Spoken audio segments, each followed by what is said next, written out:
welcome back to another Eurovision breakdown. This time we are talking about semi-final 2. You are either watching this before semi-final 2 comes out or after it, so bear that in mind when watching my breakdown of all of the songs that we are about to talk about. This year I'm lucky enough to be returning as a member of the media, so I get to watch a lot of the dress rehearsals and things going on behind the scenes, press conferences and things like that with Eurovision, which means that I have already seen semi-final 2 before it's gone out. But I know that some of you will be watching this after the semi-final has aired, so I'm going to be kind of going through each of the different songs, talking about my thoughts. I won't know who has gone through, so we can discuss that in the comments down below after the semi-final airs. But I am excited to go through each of the entries and tell you my thoughts. So, because I am a member of the accredited media, it sounds very posh, this year it means that I can only use the media that Eurovision has provided me. This was the same with my semi-final 1 video, which I'll leave a link for up here if you haven't seen it. That means I have the photos, the images they've given me, but I can't include any video or audio in this particular video. I'm saying the word video a lot, but it is a video. And so just bear with me. This is going to be talking through everything, my initial thoughts, my reactions to things, and I do encourage you to go and watch each of the entries if you haven't already. Okay, let's dive right in. So we start with Malta's entry, Loop. This is a catchy song. I think this was a really great one to start with because of the incredible energy. You need that, I think, going into a Eurovision semi-final. You don't want to start with a ballad. Having this kind of a song just sets the scene in a great way. So this is something that people will dance along to, sing along to. It filled the stage with dancing. I just felt enthused with energy by the time I finished watching this one. And it has a really catchy hook. So this was a great start, and I just hope people have voted for Malta. Next, with Albania, we had BESA, Titan. So this one had really interesting staging. The thing that caught my attention was the reflection with the choreography. So standing with one person on stage, then the dancer reflecting the singing. I don't know, I just thought the whole thing was really interesting, and I really liked the atmosphere that was created within this one. Really lovely floor projections, full use of the stage, or the stage is put to good use, and if it makes sense within the song, then it's a great tool just to elevate everything. So I really like the staging with this one. And even if the song isn't for you, I feel like the way they transform the stage and the use of the lighting is gonna hook you in. And at the end of the song, the tempo change, I thought that was really unique and something I wasn't expecting. Next, we had Greece. So Greece's entry, ZARI by Marina. This one stood out, and I'll tell you why. We had this interesting TikTok-like, it was a very social media start, so using the camera in a completely different way. You got the hearts coming off on the screen. It's just something I wasn't expecting, and I feel like it will stand out purely from that perspective because it makes you feel like you're looking at something through your phone on TikTok or YouTube Shorts. I should say YouTube Shorts. And also the vocal being so unique at the beginning was interesting to me. That caught my attention. The colours used, the dancing, just the overall genre of the music and the use of sample vocals. This one stood out to me. And it also incorporated a lot of Greek traditional stuff, marred with the modern day Eurovision thing. I feel like this one was a good one. Okay, moving on to Switzerland. One of my absolute highlights from semi-final 2 was Switzerland. My goodness. Nemo with the code. This is so good. The thing that stands out to me, apart from how fantastic the song is staging wise, how they are able to control their breath. The breath control within this is insane. If you think about the staging, we've got this circular thing that they're standing on a lot of the time and having to move with that, the choreography and incorporating that breath control and then delivering the vocals that they do. In terms of range, vocally, outstanding. And then the song on top of that is so interesting. It's got this unique angle, and I just feel like this is going to do so well for sure in the final. no doubts that Nemo and the Code is going to do well in the final. I just feel like it's in my bones. It's going to be an amazing entry. And also the lighting towards the end of this one, it's intense, it's epic, it's zooming past Nemo, and how they got through this, just honestly, I'm in awe. Okay, next with Czechia, Pedestal. I really enjoyed this one. This was another highlight of the night for me. I feel like by the end of this song, I was all in. It's super catchy, it's rocky, so our first rocky entry of the night. I like the red lighting and the costume detail, blue tips in the hair. If you watched my semi-final one reaction, you'll know that I talked about the fact there's a lot of red and blue. I know there's a lot of red and blue in different countries' flags, and it makes sense to incorporate it, but I just really kind of, I don't know, it's like in my face this year, just noticing flag colours, I guess, but mostly reds and blues. That is coming through strong for me. But yeah, the chant-like nature of this song is incredible. The dance moves are impactful, great vocals, super catchy song. The crowd went wild for this one, I feel. And the transition at the end with the TV screens and being in the cage and that long supported high note, this is great.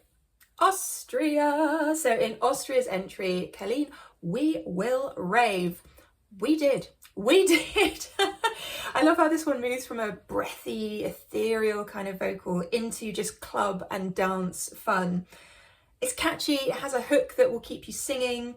The rave lighting then matches the hook, which I think is important because it would be weird if it didn't have that kind of energy, that frantic energy in terms of lighting and staging. And I just loved how Kaleen just started to dance and we felt the progression within the song through dance. Plus there was a lot of audience interaction. That was something a bit different.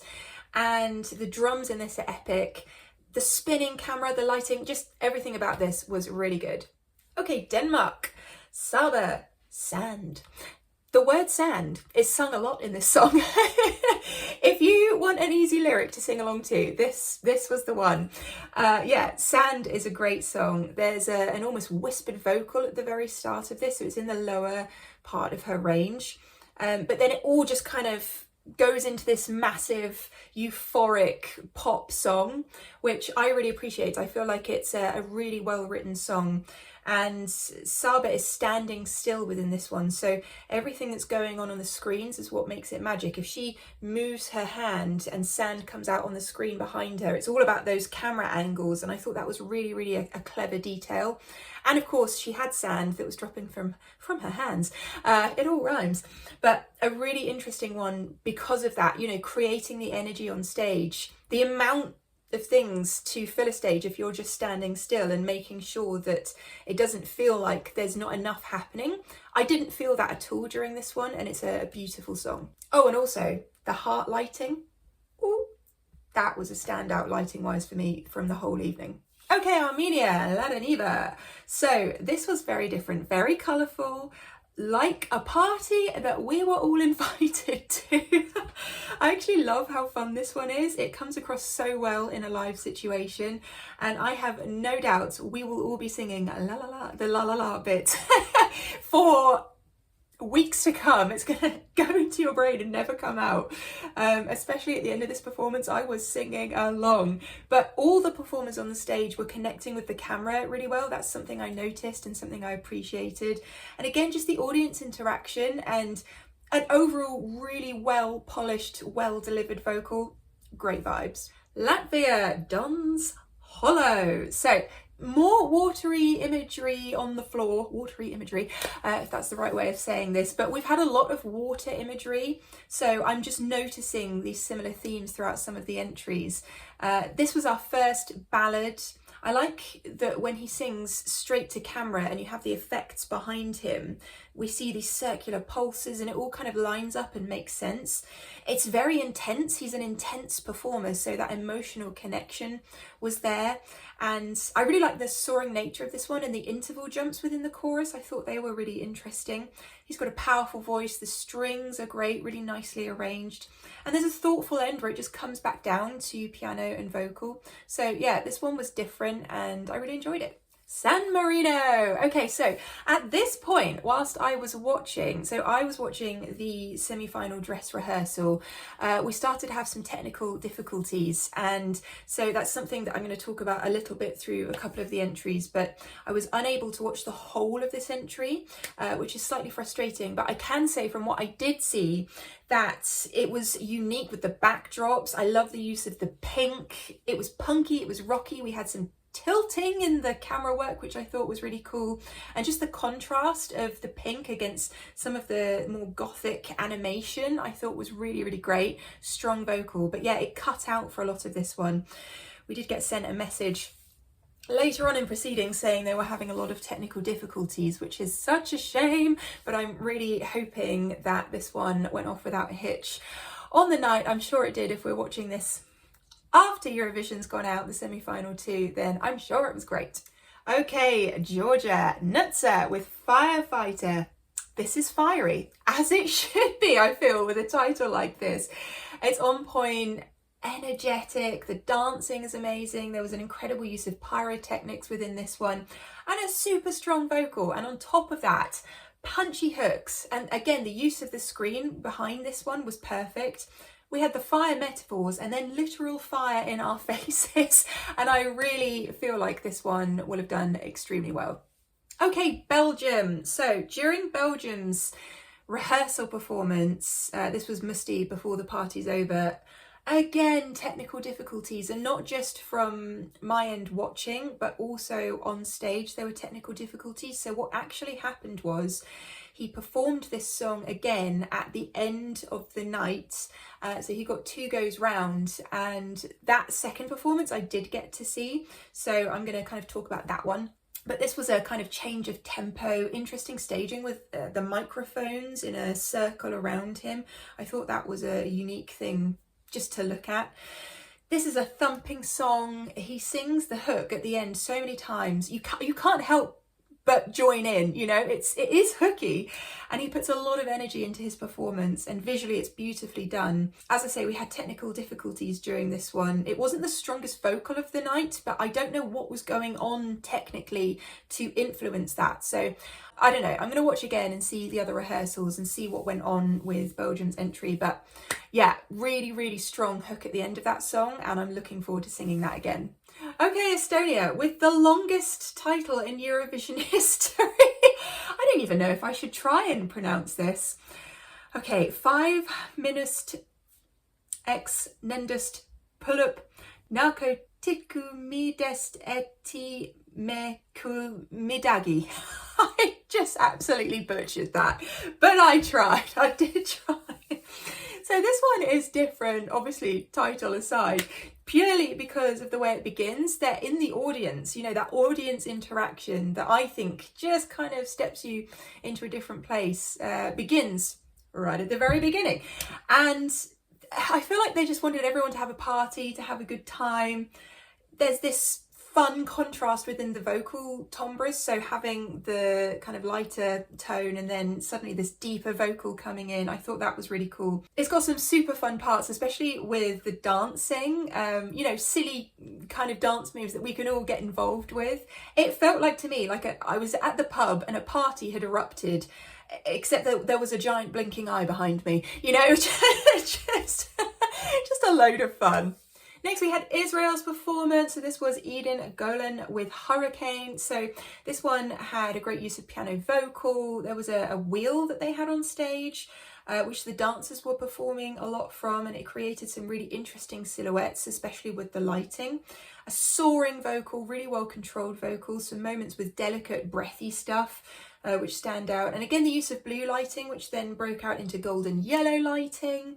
Against the epic kind of powerful part of the song, the lighting and the vocal changed together, which I thought was really cool.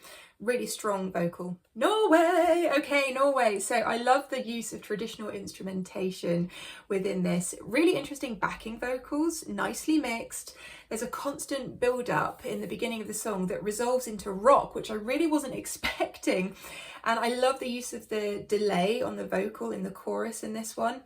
kind of unique against all the songs that we'd already listened to, and I feel like a great position within the semi-final. It stood out because of its position in the semi-final. Incredible power within her vocal as well.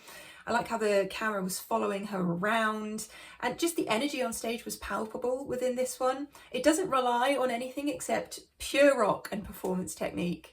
And then finally, we have the Netherlands, Used to Klein with Europapa, Europapa. Okay, so I've already done a reaction to this song. I love it. I feel like it's pure Eurovision, but it's such a funny use of the stage straight at the start, like a squished up face. I thought that was really interesting. You know, it's cute, it's fun. Again, it's like a party. There's a guy dressed up as a bird. I mean, what more could you want from a Eurovision song? The funny imagery is great too, really literal imagery. So if he talks about pasta, we get some pasta on the screen.